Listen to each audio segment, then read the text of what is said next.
आकाशी, कर्तृत्वाचे बळ हे आता तुझ्या पंखाशी.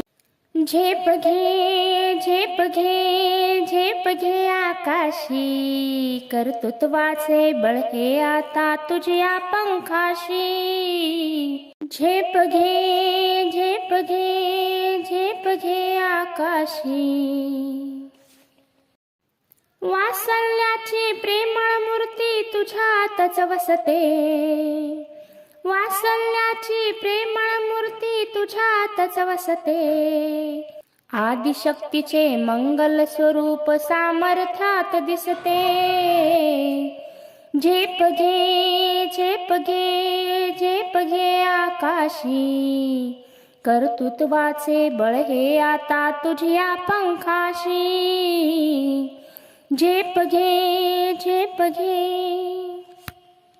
कटुतेची तोडुनी शृंखला एक पाऊल पुढती, कटुतेची तोडुनी शृंखला एक पाऊल पुढती.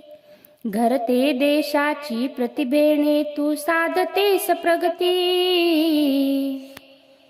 झेप घे झेप घे झेप घे आकाशी, कर्तृत्वाचे बळ हे आता तुझ्या पंखाशी.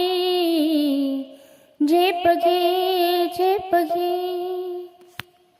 क्रूर वृत्तीला छाटून घे पाऊल तू पुढती, क्रूर वृत्तीला छाटून घे पाऊल तू पुढती.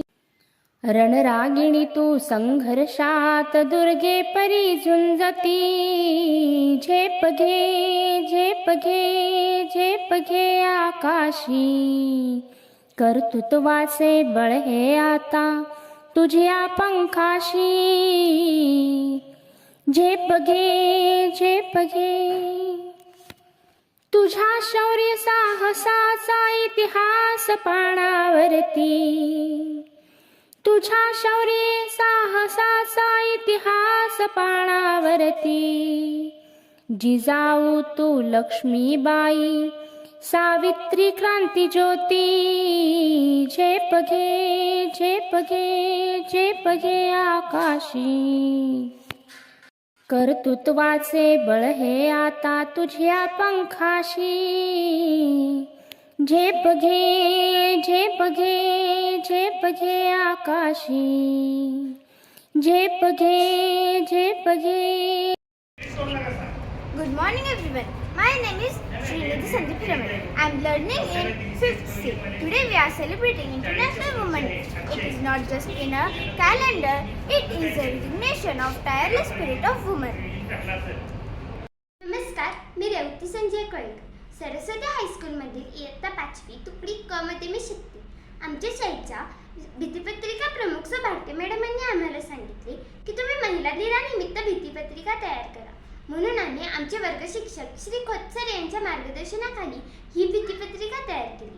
स्त्रीला नवदुर्गेचा अवतार म्हणले जाते, म्हणून आम्ही प्रत्येक क्षेत्रातील 9 महिलांना घेऊन ही भीतीपत्रिका तयार केली.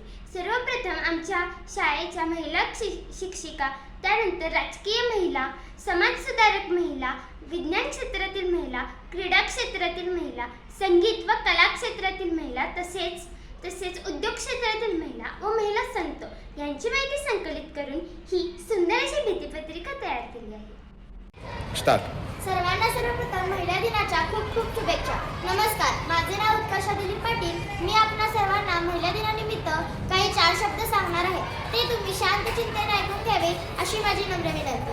आपल्या पहिल्या श्वासापर्यंत जी वेदना सहन करते ती आई आपल्या रक्तातील असून दुसऱ्या घरी नांदायला जाते, परंतु रक्षाबंधनाला न विसरता राखी बांधायला येते. ती म्हणजे बहीण. आणि मुलगी कोणाची, बहीण कोणाची, तरीही आपल्याला शेवटच्या श्वासापर्यंत साथ देते, ती म्हणजे पत्नी. आणि जिला आपण आपल्या मनातील गुपित सांगतो ती मैत्रीण. आज 8 मार्च, सकाळपासून अगदी शुभेच्छांचा वर्षा होतोय. जणू असं वाटायला लागलं की माझा जन्म आजच झालाय की काय, म्हणजे माझा वाढदिवस आजच की काय, की येऊन सगळे म्हणतायत महिला दिनाच्या खूप खूप शुभेच्छा. मग कुठेतरी प्रश्न पडला की आजच आमच्यावर इतकं प्रेम व्यक्त केलं जाते, आजच आमच्याबद्दल इतकं प्रेम व्यक्त केले जाते. आज हा 8 मार्च नेमका आहे तरी काय? हा 8 मार्चच का जागतिक महिला दिन म्हणून साजरा केला जातो? का फक्त एकच दिवस महिलांच्या